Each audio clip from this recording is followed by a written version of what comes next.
So Representative Jim Jordan here, some Ohio guy. I don't live in Ohio, so I don't recognize their reps' names. He said, hold on a second, my browser's fucking, there we go. That was weird.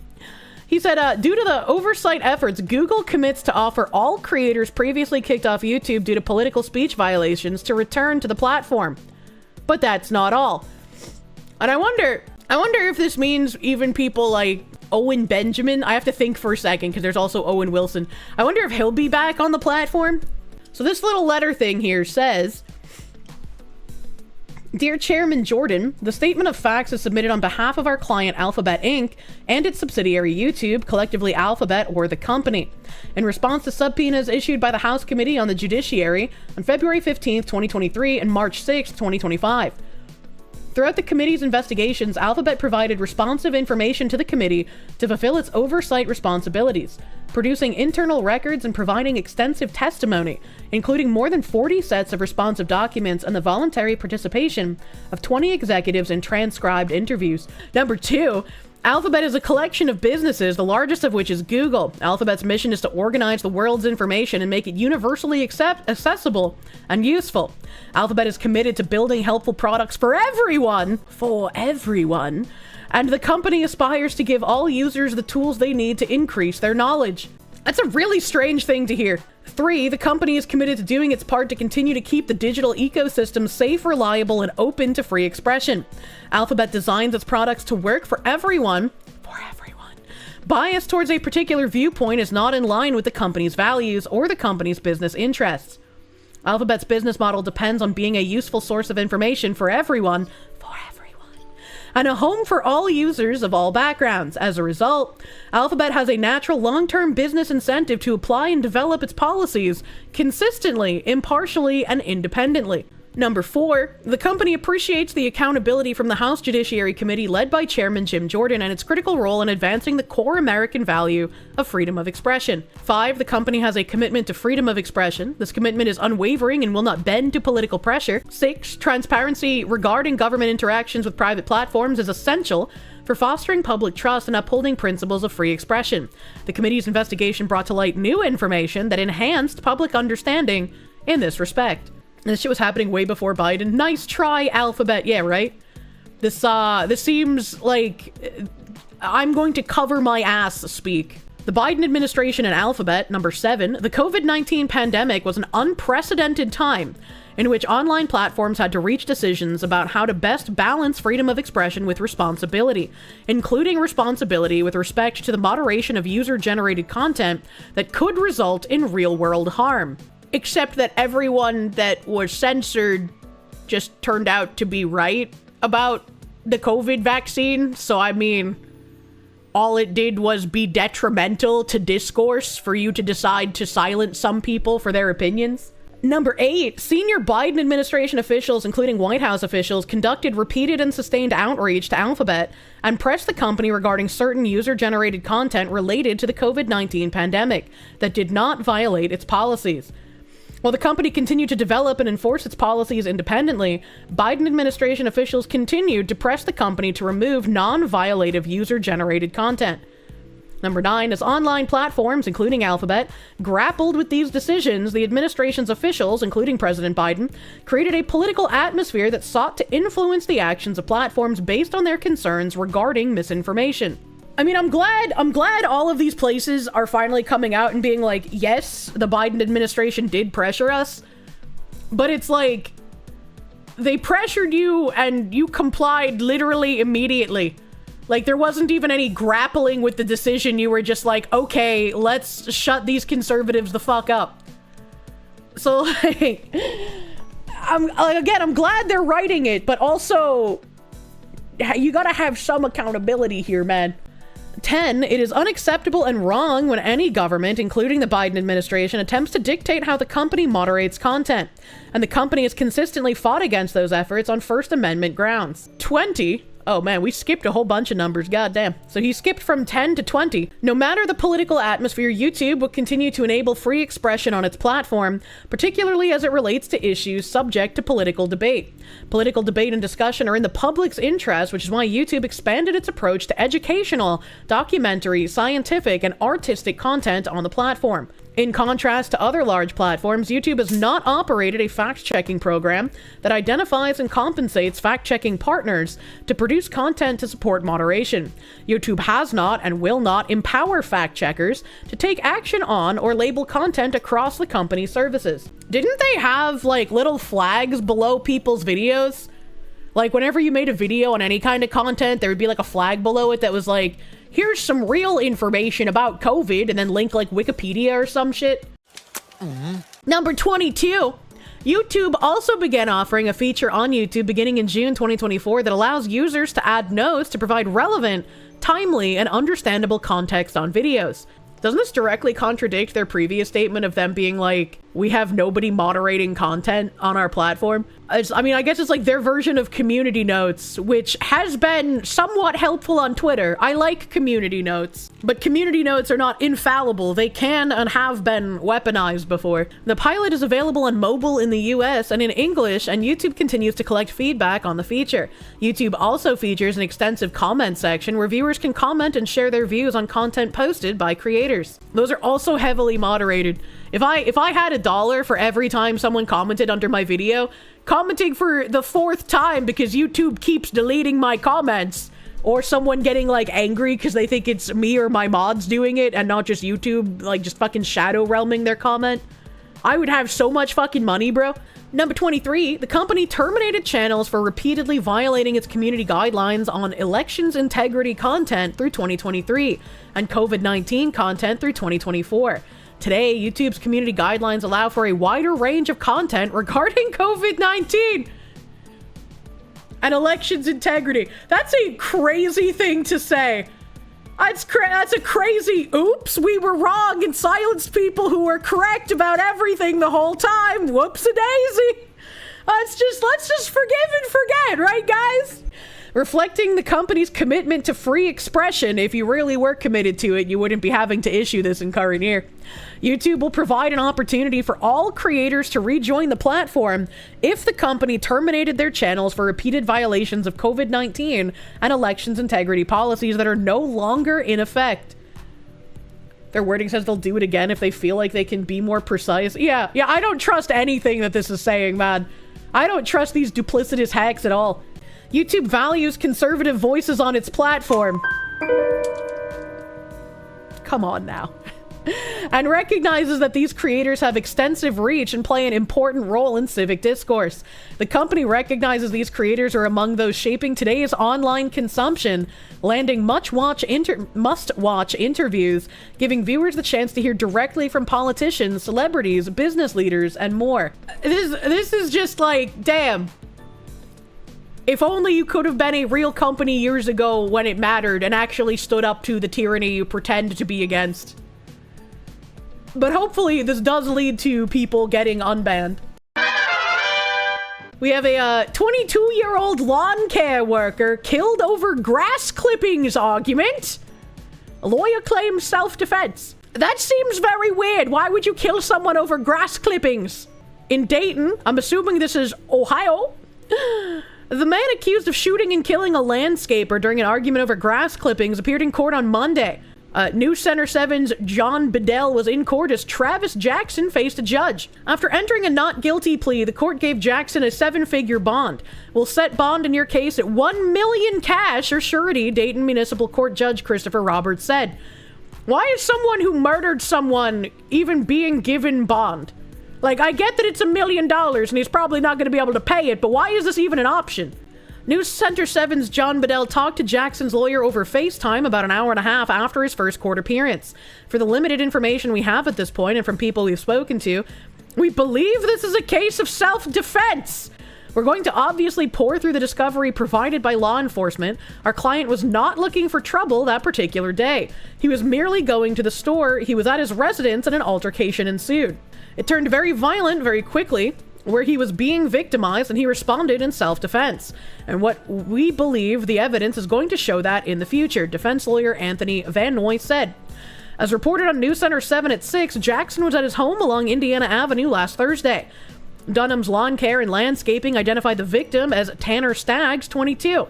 He was working on landscaping at a neighbor's house at the time. There was a conversation that became aggressive and then turned violent. Police said it ended with Jackson shooting and killing Staggs. I was inside and I heard a couple of shots, Dayton resident Conrad Good said. Dayton police said Jackson came out of his home and argued with Staggs over grass and dirt on his car from the landscaping work. There was a conversation, and then it turned very aggressive, and then he was assaulted during the course of the conversation. So you know they use the term argument about certain things, but the reality was it was a conversation. And he requested them to do something, and then the next thing you know, he's being assaulted by an individual who he had no beef with at all. And then he called the police, and he reached out to folks for help, given what happened, and he even rendered aid to the individual who had been shot. I really hope that there is camera footage of this. I really hope there's camera footage. Police and a witness News Center 7 spoke with said the altercation ended with Jackson coming into the road and shooting Staggs. In the street, he had a gun in his hand, and then I hear 2 shots, Dayton resident Gus Sinclair said. Prosecutors said it was murder. I don't know if they had some kind of altercation beforehand, but like that's just crazy, Dayton resident Julian Hickman said. Van Noy said he will be able to prove otherwise. I believe the assault was significant enough that he nearly lost consciousness. And so that's what we believe. Again, it's so early in the investigation. We're unpacking information, but that's the information we have at this point. That this is a case of self-defense. Our client was at his residence. He was lawfully present where he was, and a conversation turned aggressive and then became violent, unfortunately, where he was assaulted. Jackson's lawyer said he called 911 after the shooting, and so far, the one 911 call dispatchers produced in response to our public records did not come from Jackson. That's interesting. That's interesting that the lawyer said that the guy who committed the murder called 911, but the dispatchers only gave one 911 call and it didn't come from Jackson. Interesting. News Center 7 reached back out to Montgomery County Dispatch on Monday and asked them to check if any other 911 calls came from the scene. Jackson remains booked in the Montgomery County Jail, and News Center 7 will continue to follow this story. And they don't have a picture of the guy who did it. Maybe it's in this video. Killed this victim. He was a landscaper. This was during an argument over grass clippings on his car. News Center 7's John Bedell joins us live in Dayton. John, you got this information when you asked the suspect's lawyer for an interview today. And he told us, James, the suspect's version of what happened here along Indiana Avenue. I want to show you this growing makeshift memorial that sits on this retaining wall here. This is where these landscapers were working. This is in honor of the landscaper who died here. Prosecutors say this was a murder. The defense says the suspect was assaulted to the point of nearly losing consciousness and fired to defend himself. We were in court as Travis Jackson faced a judge. Finally, they showed him for like half a second. The judge. After the whole article had no images and the beginning of this news broadcast didn't either. That's very interesting. Shocker. Open a beer. There it is. The grass clippings could be here. Right after entering a not guilty plea for him, the court gave Jackson a 7-figure bond. We'll set bond in your case at $1 million, cash or surety. I talked to Jackson's lawyer over FaceTime about an hour and a half after Jackson's first court date on charges including murder. We believe this is a case of self-defense. Jackson was at his home along Indiana Avenue last Thursday. Dunham's Lawn Care has... I'm just gonna be honest. I don't think an assault occurred here. I don't think there was any kind of assault, and I don't think that any kind of conversation was escalated by the lawn care guy. As he would have lost his job if he escalated any kind of conversation like this. A bow tie, you can't make this shit up. Identified 22-year-old Tanner Staggs as part of its landscaping crew working next door. There was a conversation that became aggressive, then turned violent. Police say it ended with Jackson shooting and killing Staggs. I was inside and I heard a couple shots. Dayton police say Jackson argued with Staggs over grass and dirt from the landscaping work getting blown onto his car. They used the term argument about certain things, but the reality was it was a conversation and he requested they to do something, and then next thing you know, he's being assaulted by an individual who had... Well, just next thing you know, those dangerous yard workers, they're just prone to attacking neighbors for no reason. They're trying to hide him for a reason. We all know what really happened. Why didn't he have any bruises or injuries if he was beaten so bad he was almost unconscious? Yeah, exactly. He doesn't seem to have any defensive wounds or any wounds whatsoever on him. So, like, if he was beaten so badly he was almost unconscious and then he had to go and get a gun and come back and shoot the guy in the street. I'm seeing some discrepancies here. I'm wondering how long until they pull out the lawn care guy has said the N-word. No beef with at all. Police and a witness we talked to said the altercation ended with Jackson coming into the road and shooting Stags. In the street, he had a gun in his hand, and then I hear 2 shots. Prosecutors say it was murder. I don't know if they had some kind of altercation beforehand, but like that's just crazy. Jackson's lawyer said That looks like a guy who would say that. Lawyer looks like the type that would love to lie over this as well. It's getting really ridiculous that you basically have to be on camera 24/7 in order to avoid getting into a situation where people will just lie about what happened to you. says he'll be able to prove otherwise. He was being victimized, and he responded in self-defense. And we believe that the evidence is going to show that in the future. Jackson's lawyer also told me today that Jackson rendered aid to Stags and called 911. So far, the one 911 call that dispatchers produced in response to our public records request did not come from Jackson. We reached back out to Montgomery County dispatchers today and asked them to check if they have any other 911 calls that came from this scene. Right now, we're waiting to hear back. We're live in Dayton tonight. I'm John Bedell, News Center 7. All right, John. Man, when I have a house, I'm gonna have so many fucking cameras.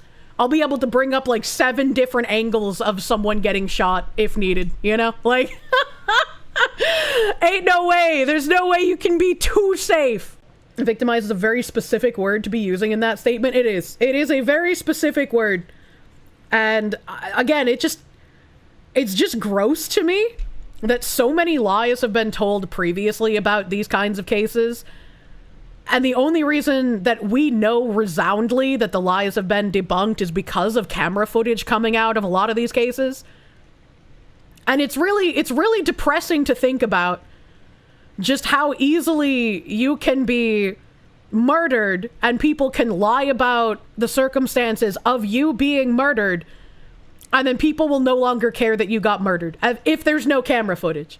And even if there is camera footage, some people will still argue against it regardless. It's just really it's a black-pilling thing to think. Or like you just need to have cameras on you at all times, especially if you are part of a group that is more likely to be targeted, like if you're Christian or white or a man. Japanese city implements 2-hour daily recreational smartphone usage limit. Ordinance comes into effect from October 1st. No enforcement or penalties have been proposed.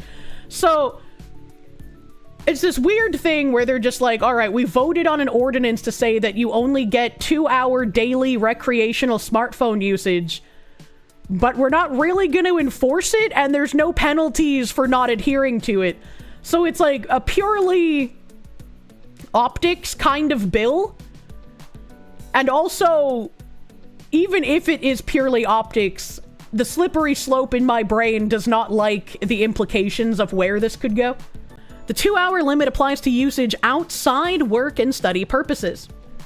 A draft ordinance that proposes a limit of 2 hours of smartphone use outside of work or study purposes was voted on in Toyoaki City, Aichi Prefecture, Japan. The ordinance passed with 12 out of 19 council members voting in favor. All local citizens should follow the new rules starting from October 1st. However, there's no enforcement or penalty in the ordinance, reports Japan's NHK. We reported on this upcoming vote about a month ago. The news raised our interest as Toyoaki City Council would be among the first to attempt to regulate smartphone usage to reap health benefits for the local population. Yes, to reap health benefits. It's for your own good that we're limiting the use of your personal property. How can this be for the greater good? Shut it! Though the ordinance will cover all citizens of Toyoaki, there is certainly a sense that this is a tool with which to coerce school children into reducing their free time screen time. Yes, you should have reduced screen time for children, but this is a parenting issue, not the government should step in and regulate this issue. We've seen, like, in the US, some schools try and implement, like, no phone policies. And if I remember, there was like one New Hampshire school district that implemented it. And I remember Travis retweeting that like he was against having like no phone policies Because there are reasons that students should have access to their phones in case of any kind of emergency happening at the school, in case their teacher does something that would be considered illegal or weird to do in the classroom, like if they were doing a lesson on something sexual for like a younger class. Kids being able to record this and report on it is important. Toyoaki City says that smartphones are essential for daily life, but prolonged use may affect the home environment, such as lack of sleep, and may hinder the healthy growth of children, reports the NHK. Children of school age should follow additional advice to put down their devices by 9 p.m. if at elementary school or younger, and by 10 p.m. if a junior high school student or above. As we noted in the intro, the ordinance didn't pass without some dissent. Naysayers on the council put forward several arguments against the proposed 2-hour free time rule. One said that smartphone usage should be determined in the context of family discipline. They're correct, I agree with them. Another indicated that some children find important refuge from school and home life on their smartphones. However, the majority who voted to pass the ordinance today insisted that it will help prevent device addiction. Moreover, citizens should think of it as a gentle proposal for citizens to reconsider their lives and child rearing. And that is its value. Indeed, it's worth repeating, the new rule is non-binding and without penalty, and thus much more like official guidance or advice. Yes, that's true, but again, it's still something that officially was put into play by the government, and that makes me uncomfortable. If there's no regulating it and there's no penalty for it, why even pass it in the first place? This kind of like sets the tone for them to be able to do even more weird encroaching things in the future. Oh, it is Ryan Routh. I dug up a lot of information when Ryan Routh was in the news cycle months ago for the attempted assassination. Ryan Routh, the suspect in the Trump assassination attempt, has been convicted on all counts, proceeded to attempt to stab himself in the neck with a pen after the verdict. It's quite shocking. As the verdict was read, it appeared to our producers inside the courtroom that Routh tried to stab himself in the neck with a pen. That's what it appeared to look like. Then 4 marshals dragged him out of the courtroom, took his coat off. They then shackled him at the waist and ankles, and then they brought him back into the courtroom. So again, this... Doesn't even mention that they like treated him for any injury. They were just like, all right, we're going to take you out. We're going to shackle you. We're going to stand you back in. Just in from our producers, as the verdict was being read, Routh tried to hurt himself in the neck with a pen. Interesting. I fucking love the court artist renditions. They always look so goofy. And it's like, it feels like court artists are trained in a specific style. Because I feel like court drawings haven't changed for a million years. Courtroom chaos. Ryan Routh attempts suicide following Trump assassination conviction. Didn't he also represent himself and just sound really fucking dumb while trying to do it? On Tuesday, a federal jury found Ryan Routh guilty on all 5 counts related to his attempt to assassinate President Donald Trump during the 2024 campaign. But the aftermath of the verdict reading was pure chaos. Fox reporter Dana Marie McNichol said that immediately after the verdict was read, Routh appeared to attempt to kill himself. As the verdict was read, it appeared to our producers inside the courtroom that Routh tried to stab himself in the neck with a pen. That's what it appeared to look like. She reported that U.S. Marshals acted quickly. 4 marshals dragged him out of the courtroom, took his coat off, and then shackled him at the waist and ankles. They then brought him back to the courtroom. The disturbing moment triggered an emotional outburst from Routh's daughter. When Routh was brought back into the courtroom, that's when his daughter stood up, started yelling and screaming. She said to her father, "Don't do anything. I'm going to get you out of here." That's just delusional. Your father tried to assassinate the president, man. Like, what do you mean? She also screamed many expletives, and that's when we saw her run out of the courtroom, McNichol said of Routh's daughter. Video later showed the daughter avoiding reporters as she left the courthouse. The video that we were seeing just moments ago of her not wanting to speak with the media, her evading the media, and then running off camera, as you see there. McNichol emphasized that producers inside the courtroom are still gathering more information, but described the scene as very, very shocking. The court did not allow video cameras in the courtroom, so there's no footage of the chaos. However, they were able to find the sketch that we already saw. Evidence against Routh was overwhelming. Authorities found DNA matching his profile on various items at the scene. The jury even requested to examine the SKS rifle and ammunition during their deliberations, which underscored the physical proof of his deadly intentions. When authorities discovered him, he allegedly aimed his weapon directly at a Secret Service agent. Before the assassination attempt, Routh made posts online echoing the rhetoric of congressional Democrats that democracy is on the ballot. Imagine! U.S. Attorney General Pam Bondi praised the outcome of the trial. She still should be fired, in my opinion. Today's guilty verdict against would-be Trump assassin Ryan Routh illustrates the Department of Justice's commitment to punishing those who engage in political violence. Bondi said in a statement on X, "This attempted assassination was not only an attack on our president, but an affront to our very nation itself." President Trump also issued a statement on Truth Social. "Congratulations to AG Pam Bondi, Deputy Attorney General Todd Blanche, and the entire DOJ team on the conviction in Florida of the person who attempted an assassination on my life," he wrote. "The trial was meticulously handled, and I would like to thank the judge and jury for their time, professionalism, and patience. This was an evil man with evil intention, and they caught him. I would also like to thank the Secret Service, Department of Florida Law Enforcement, and the wonderful person who spotted him running from the site of the crime and acted by following him and getting all information on car type and license plate to the sheriff's office immediately, which led to his arrest and conviction." What incredible instinct and foresight this person had, a very big moment for justice in America. Routh's conviction sends a clear message: political violence won't be tolerated, but the dramatic courtroom scene reveals just how deep the left's instability runs. Zachary Rawlick, thank you. Did we ever find out why Routh went to jail for the armed standoff with police a decade ago, ended up in Ukraine instead? He didn't end up in Ukraine. He was running some weird scheme to get people to Ukraine. He was trying to actively recruit. I have several hours of diving into this guy from whenever he was initially captured. I can't remember how long ago it was. He was also in a BlackRock video. You are correct. There was a lot of weird shit about Ryan Routh. He's just fucking crazy, dude. Surveillance video shows deadly shooting during Decatur home invasion, police say. New surveillance footage from a doorbell camera shows the moment an attempted home invasion turned deadly in Decatur. The DeKalb County Police Department is asking the public's help in identifying 3 suspects seen firing at 36-year-old Anna Scott. Just after 10 p.m. on September 20th, officers were dispatched to Scott's home on the 3700 block of Citation Drive. When they arrived, Scott was suffering from a gunshot wound. Police also found her Jeep inches from her front porch riddled with bullet holes. What the fuck? Authorities transported Scott to a nearby hospital where she later died. Detectives are urging anyone with information about the suspects or the incident to contact the department. DeKalb County Police are the most useless fucks in existence. Ask you how you know? Oh, no, I know. Doorbell camera shows DeKalb woman killed confronting burglars. Well, why did she confront them? Shot and killed after arriving home to confront suspected burglars. What? Doorbell video shows suspects trying to break in and then opening fire.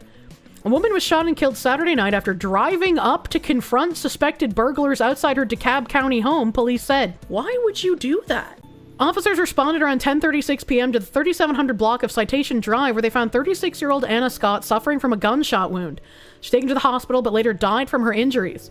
Police said Scott's Jeep was parked just inches from her porch and riddled with bullet holes. Investigators believe she confronted the 3 burglars after spotting them on her doorbell camera, attempting to break into her home. Doorbell footage shows the burglary in progress and captures the moment Scott pulled up to the house in her vehicle. One of the suspected burglars then opened fire, according to police. Did she call the police before, driving up here? It was gunshots, clearly rapid gunshots, one neighbor said. Another, Jerome Willis, said the violence rattled the quiet community. It's very shocking because this is a quiet neighborhood and nobody hardly gets in any trouble around here, so I don't understand. Would police have done anything? I mean, you have more, defense if you call the police and then go up to the burglars burglarizing your home, I would imagine, because then they know that, hey, you reported the burglary, but you had to act, right? A neighbor's doorbell camera also captured the moments after the shooting, showing someone rushing outside to help Scott as she called for assistance. Medics took her to a hospital where she later died. Friends and neighbors described Scott as a beautiful soul. Willis said her death left the community shaken. I'm just so sorry to hear about her passing away. I'm so sorry to hear about that, he said.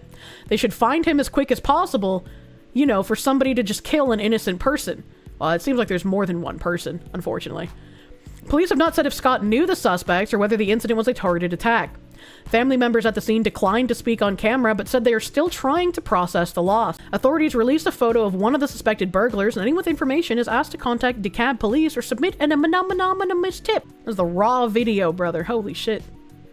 Graphic could be disturbing. I can't play that. This has a weird thing on it. Hey guys, bringing you back here. I want to get you updated. It sounds like a woman was shot and killed in the front yard of her own home. She apparently was confronting burglars. I want to highlight something for you right now. If you're looking at the street, those are some tire marks on the road that lead to the front yard. Investigators say the woman popped the curve and drove onto the lawn where she was shot. Let's go to video that police released today of the moment's apparent burglars gunned down a DeKalb County woman in the front yard of her home at around 10:30 Saturday night on Citation Drive, which is not far from the I-20 and 285 junction.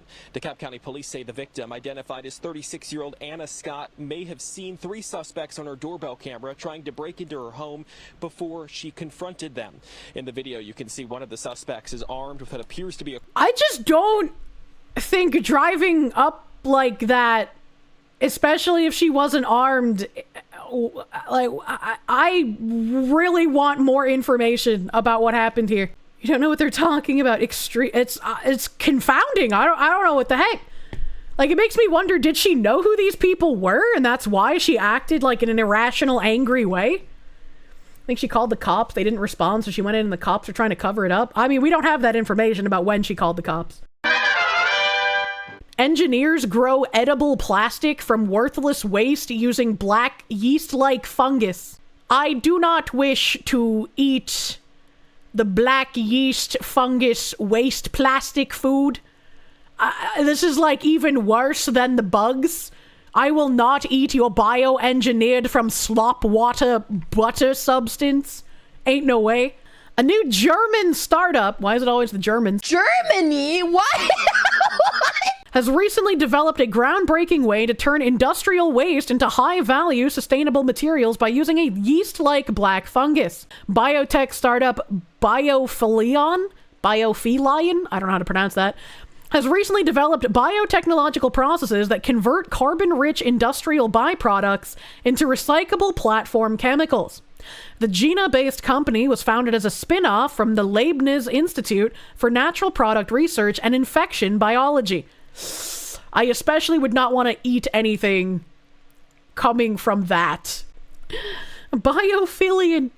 It was prompted by the Circular Biomanufacturing Challenge organized by the Federal Agency for Breakthrough Innovations, or SPRINT.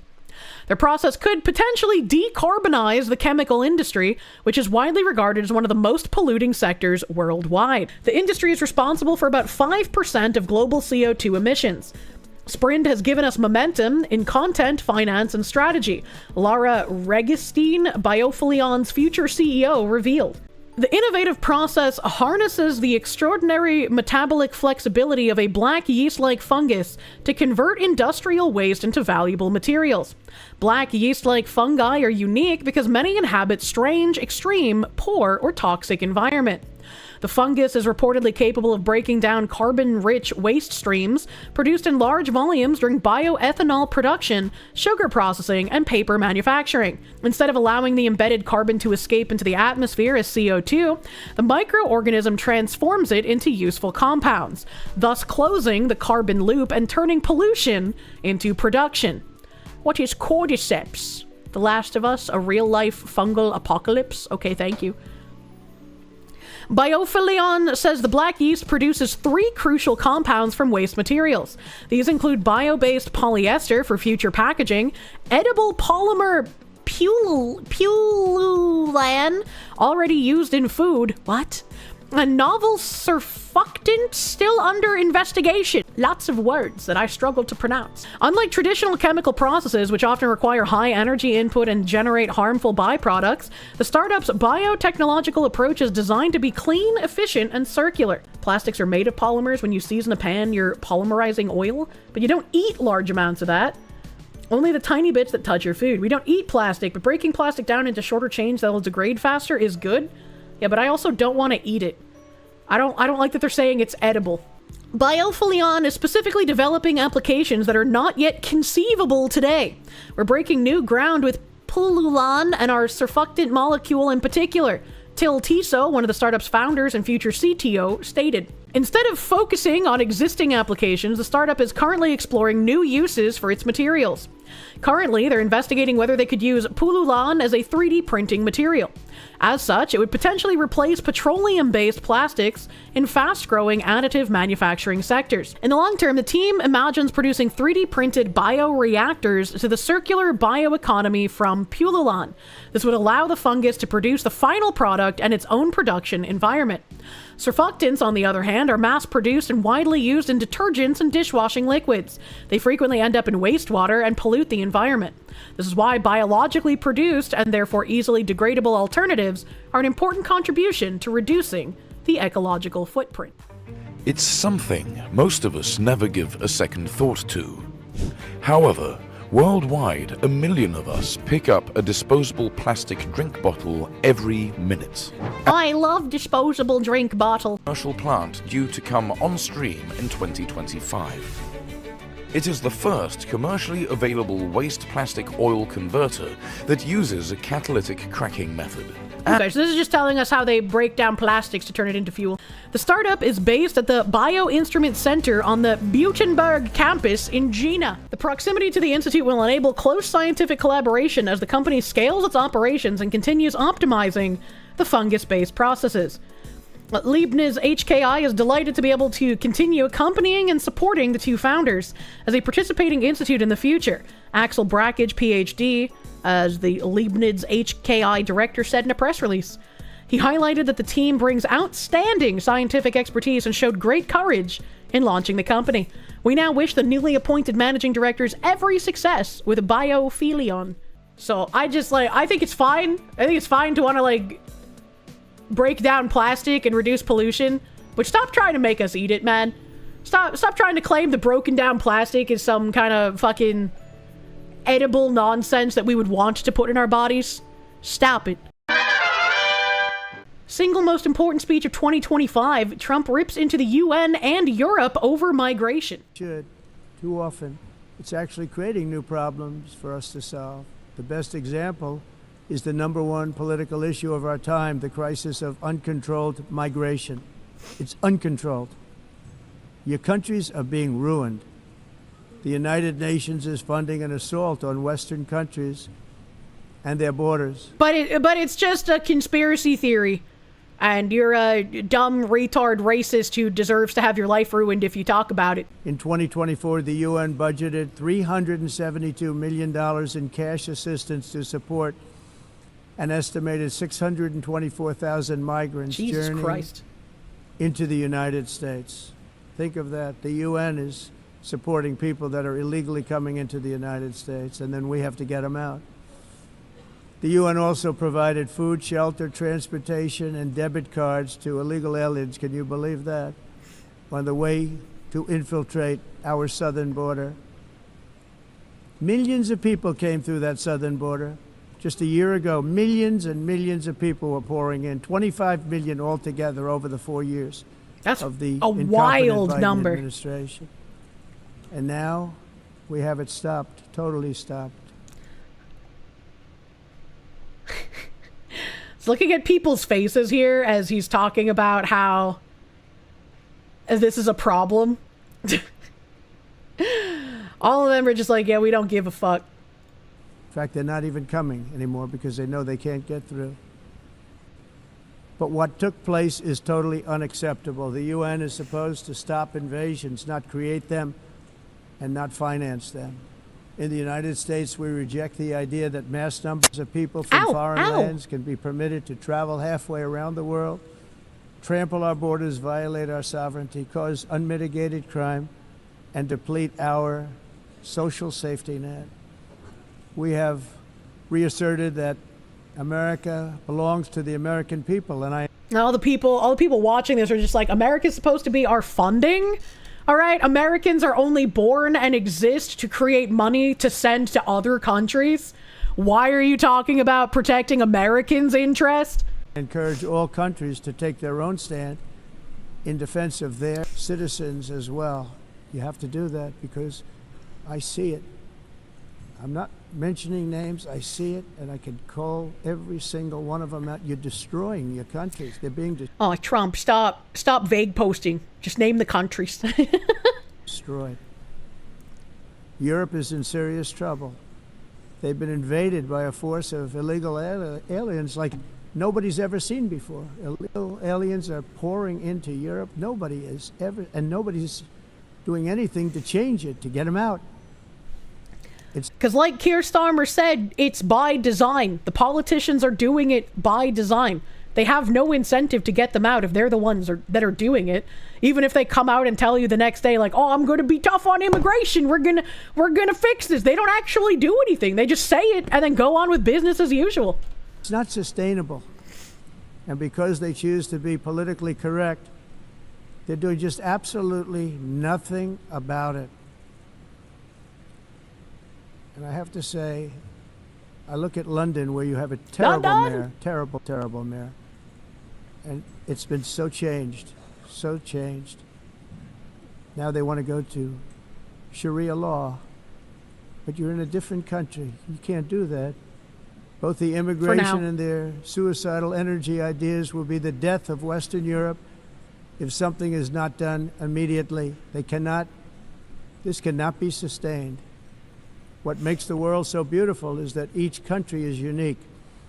But to stay this way, every sovereign nation must have the right to control their own borders. You have the right to control your borders, as we do now, and to limit the sheer numbers of migrants entering their countries and paid for by the people of that nation that were there and that built that particular nation at the time. They put their blood, sweat, tears, money into that country, and now they're being ruined. Trump is blood and soil posting? Proud nations must be allowed to protect their communities and prevent their societies from being overwhelmed by people they have never seen before, with different customs, religions, with different everything.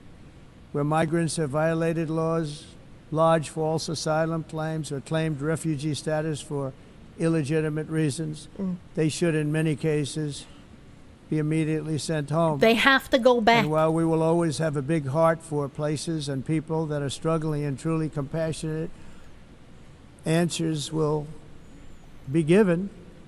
We have to solve the problem, and we have to solve it in their countries, not create new problems in our countries. And we are very helpful to a lot of countries that are just not able to send their people anymore. They used to send them to us in caravans of 25,000, 30,000 people each. These massive caravans of people pouring into our country, totally unchecked and unvetted. If you had a caravan of like a literal small city coming across your border, I think the only rational thing to do is just be like, no to all of you. What are you doing? Why is an entire city's worth of people moving into my country? Like that is literally just an invasion at that point. Like, that's insanity. But not anymore. According to the Council of Europe, in 2024, almost 50% of inmates in German prisons were foreign nationals or migrants. In Austria, the number was 53% of the people in prisons were from places that weren't from where they are now. In Greece, the number was 54%, and in Switzerland, beautiful Switzerland, 72% of the people in prisons are from outside of Switzerland. When your prisons are filled with so-called asylum seekers who... And that's only the statistics, not counting, like, people who have gotten a legal way to stay in the country. So that... Like if they were born in Germany, but they like had their parents migrated there or whatever, and then grew up and then did crime during this era, then they're not counted because they're just counted as like a German man. So they're not counted in this figure. My man Trump sounds so very fucking tired. This is my orange man. Repaid kindness, and that's what they did. They repaid kindness with crime. It's time to... Also, that's another good point, Tiger. That's in prison, not let go. And we know how often these people do not get actual charges for any of the crimes they commit. End the failed experiment of open borders. You have to end it now. See, I can tell you. I'm really good at this stuff. Your countries are going to hell. In America, we've taken bold action to swiftly shut down uncontrolled migration. Once we started detaining and deporting everyone who crossed the border, and removing illegal aliens from the United States, they simply stopped coming. They're not coming anymore. We're getting a lot of credit, but they're not coming anymore. We need more deportations. I'm glad that we have a good start, and I love seeing the ICE sweeps, and I love seeing people panic about the ICE sweeps. But we definitely need more. We need to tick up exactly how many deportations are happening. We need to stop giving, like, the leeway for people to start making, like, crying about people getting deported and then trying to muck it up in the court system. They all need to go. That's just what it needs to be. Hopefully we get more people signing on to ICE, because ICE keeps making posts about needing people. The amount of times you've read news articles in Germany about migrants raping children and getting out on probation is insane. I can only imagine. Kvalin, thank you for the DKKs. Hey, Spicy Foxy, you're from Europe and you're sad to say you're fed a steady diet of anti-America propaganda. It's our state-run news. Not surprising. Not surprising. I mean, we saw what those British people were saying about how they thought that they had more freedom in the UK than in the US, and it's like, baby, what the fuck? I need to stop companies hiring illegals and incentives for people to come here 1,000%. We need the deportations to rack it up by a lot, and we need to start giving out huge punishments to companies that hire illegals. Like that article I read of the landscaping company crying over their illegals getting picked up by ICE. They should be facing major repercussions.